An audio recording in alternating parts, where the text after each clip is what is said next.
Na noite de ontem, o youtuber Bernardo Küster informou que seu perfil pessoal no Facebook foi bloqueado por ordem judicial.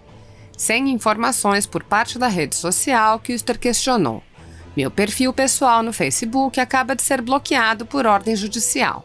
Apesar da rede estar ruim, ainda tenho muito acesso e interação por lá. Seria o cabeça de ovo?" Küster acrescentou: "Apoiar o presidente Bolsonaro e ser conservador neste país faz de você uma não pessoa, um pária, um nada. Não é mais uma postagem que se censura, mas a possibilidade mesma de falar. Rádio amadora, aí vou eu." No mesmo momento, o perfil do empresário Luciano Hang, dono da rede de lojas Havan, também saiu do ar com a indicação de ordem judicial. O escritor Flávio Gordon afirmou: "A censura ao Bernardo Küster é abjeta e inaceitável. Quando os tribunais começam a violar os direitos individuais mais básicos, é hora de a sociedade se unir e reagir. Os tiranos jamais podem se sentir confortáveis." Hoje, a rede social Twitter bloqueou os perfis de diversos cidadãos, como os próprios Bernardo Küster e Luciano Hang, a ativista Sarah Winter, o jornalista Alan dos Santos, o presidente do PTB, Roberto Jefferson, e o chefe de gabinete do deputado estadual Douglas Garcia, Edson Salomão. Flávio Gordon comentou: "Bernardo Küster foi totalmente censurado nas redes sociais. Eis a ditadura abjeta em que estamos metidos. E os cínicos continuam por aí, calados sobre censura e ditadura reais e fingindo combater heroicamente a ditadura fictícia do governo Bolsonaro." O deputado Douglas Garcia afirmou: "A conta do Edson Salomão foi retida do Twitter, Facebook e YouTube por determinação judicial. Senhores, em plena época de pré-campanha, eles arrancaram todas as redes sociais do Edson, pré-candidato a vereador por São Paulo. Peço por gentileza que deem retweet nisto aqui. Até o momento, Edson Salomão, Roberto Jefferson, Luciano Hang, Rodrigo Ribeiro, Edgar Corona, Otávio Facuri, Bernardo Küster e Alan dos Santos tiveram as contas retidas." Dos deputados e senadores, diz claramente que nós somos invioláveis nos votos, palavras e atos, opiniões. É claro que a gente tem sim o direito de externar as nossas opiniões, as nossas palavras, os nossos atos também. Se nós estamos participando de alguma atividade como essa aqui e externamos a nossa opinião, nós não estamos apenas falando em nosso nome, nós estamos falando em nome daqueles que nós representamos, que são os eleitores. Então, para isso é que existe a eleição de representantes do povo. E exatamente em função disso daí, para terem uma ideia, nesse momento a gente está discutindo, eu estou com 2 volumes aqui, que são as minhas razões de defesa que estamos apresentando à Procuradoria-Geral da Câmara, assim como a deputada Bia também tem as dela, e vários outros deputados, porque tivemos o sigilo bancário quebrado, acusados de estarmos apoiando manifestações antidemocráticas. Nada a ver com isso daí. Primeiro que não apoiamos, e se tivéssemos apoiado, teríamos todo o direito, assim como cidadãos, não somente como deputados. E a acusação de que a gente fez uso de verba parlamentar, de verba pública, para a divulgação da atividade parlamentar, também é uma coisa apurada, porque todos têm essa verba, ela está legal, ela está legalizada, reconhecida, e não tem motivo de estarmos sendo atacados. A agressão que é feita à Câmara dos Deputados e ao Senado Federal com esse inquérito 4828, ela precisa ser contestada, porque ela pode ser o começo de muitas coisas. A gente tem preocupação quanto a isso, e a nossa liberdade de expressão, ela precisa continuar acontecendo. E lembrando que nós também tivemos o cerceamento da liberdade de imprensa, quando alguns blogs, e a mídia não tradicional, também tiveram seus materiais apreendidos e estão impedidos de fazer uso da palavra, externando aquilo que as pessoas que assistem a eles, elas possam ouvir e ver o que eles estão fazendo. Então a gente precisa sim ter muito cuidado com isso, e mais preocupação agora, deputada Bia, com o PL das fake news, esse PL 2630 que está chegando aqui na Câmara, que já chegou na Câmara, e que a gente tem uma preocupação sim, porque ele pode cercear a nossa liberdade de expressão, não somente do deputado, dos brasileiros como um todo. A Constituição existe para isso, a gente precisa fazer com que a vontade do povo, que é soberana, ela sim é soberana, ela seja cumprida. A gente lamenta não não é uma agressão às instituições, pelo contrário, talvez algumas instituições estejam sendo agredidas quando o presidente da República nomeia alguém e é impedido por um ato monocrático de um integrante de um outro poder. Essa é a realidade que a gente está vivenciando, e a gente quer hoje aqui fazer um chamamento que mais deputados e senadores possam se juntar a nós para que a gente possa estar juntos nessa discussão em prol da nossa liberdade de expressão, liberdade de opinião, liberdade de imprensa e também da nossa inviolabilidade como deputados federais. Alguém mais quer falar? Obrigada. Se você continuar falando, você quer cercear a minha palavra. Bom, boa tarde a todos. Obrigada por estarem aqui. A nossa intenção é a gente lembrar ao parlamento, a cada parlamentar aqui, que essa prerrogativa da inviolabilidade da palavra, do voto, da opinião, ela é garantia da própria democracia. É ela que garante o exercício do nosso mandato. E nós estamos aqui para representar o povo. Então, nesse momento, é preciso que a gente separe qualquer ideologia, qualquer inimizade. O que nós temos que pensar é que essa prerrogativa de cada um de nós. Então, nós não podemos concordar até quando um adversário político nosso tem essa sua prerrogativa ceifada, porque isso acabará por atingir a todos, a qualquer um dos parlamentares. E além dessa nossa prerrogativa, é muito importante que a gente lembre que estamos aqui para representar o povo, e a voz do povo que está também ameaçada com esse projeto que a gente chama da censura. Ninguém sabe o que são fake news. Fake news, como disse o grande Guilherme Fiuza, é o que quiser que seja, é qualquer coisa. E nós conclamamos, inclusive, a imprensa, que não faz parte desse projeto, mas pode vir a fazer por uma emenda de qualquer parlamentar. E também os senhores poderão ter a liberdade de vocês ameaçar. Então vamos nos unir nesse momento pela liberdade de expressão, que é pilar de qualquer democracia. Muito obrigada. Eu vou passar agora para o Eduardo Bolsonaro. Boa tarde. Eu queria aqui não ser repetitivo, então somente agregar que o artigo 53 da Constituição sofreu uma alteração através de uma emenda em 2001. Até então, o texto constitucional dizia que deputados e senadores são invioláveis, civil e penalmente, por suas opiniões, palavras e votos. Para que não houvesse qualquer tipo de dúvida, essa emenda ainda acrescentou a palavra quaisquer. E hoje temos o texto que todos os deputados e senadores são invioláveis, civil e penalmente, por quaisquer opiniões, palavras e votos. Mais claro do que isso, meus caros, impossível.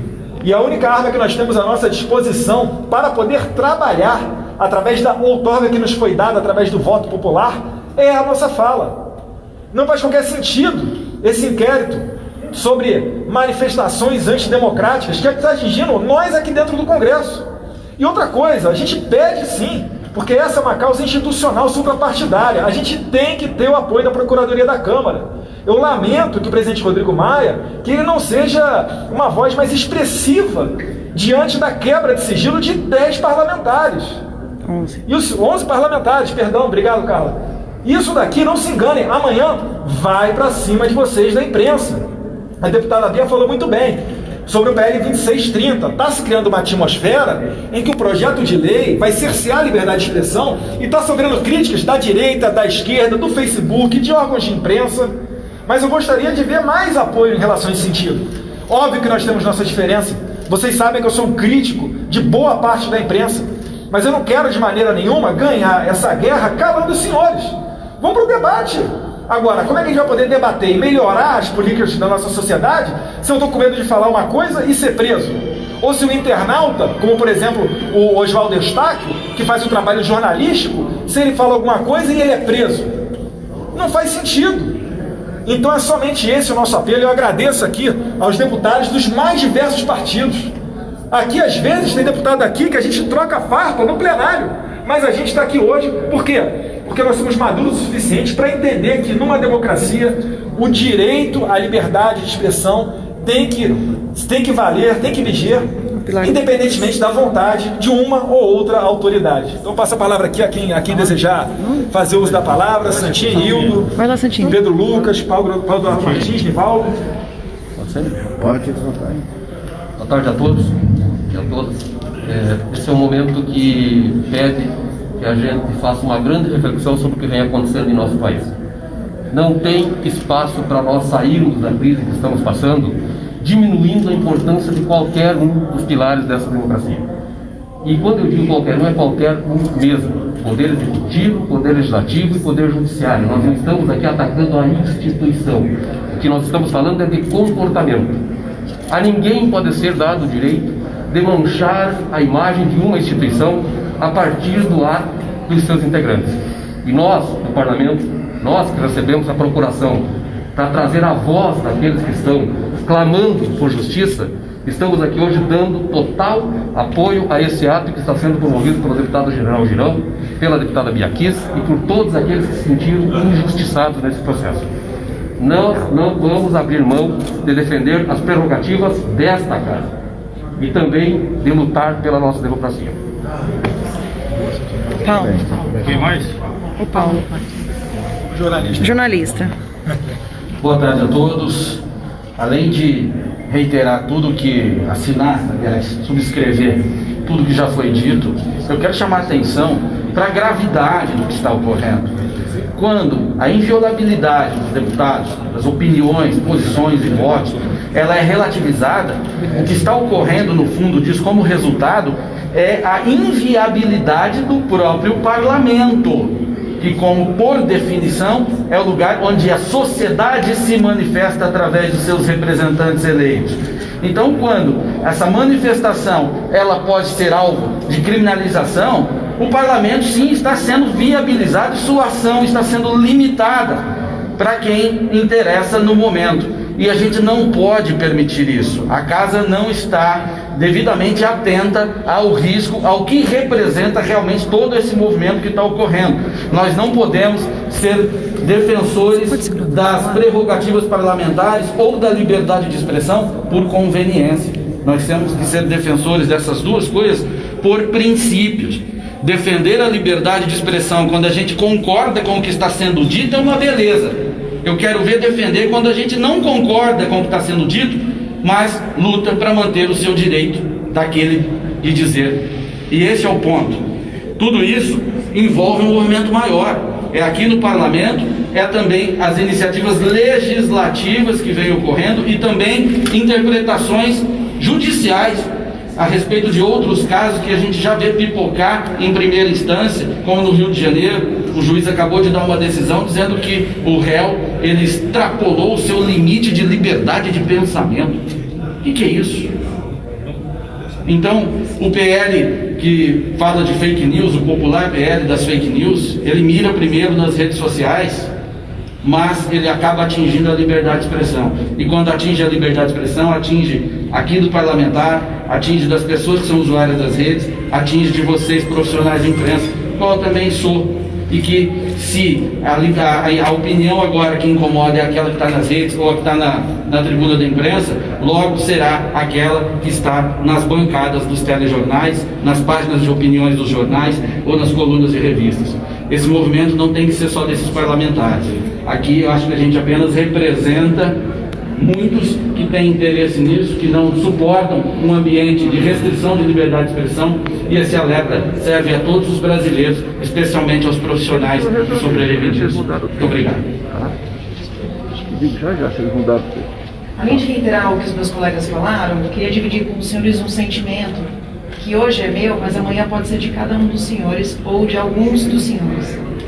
Eu tive meu sigilo bancário e telemático, nem sabia que existia isso, quebrados, por conta de um tweet. Eu pergunto aos senhores, até que ponto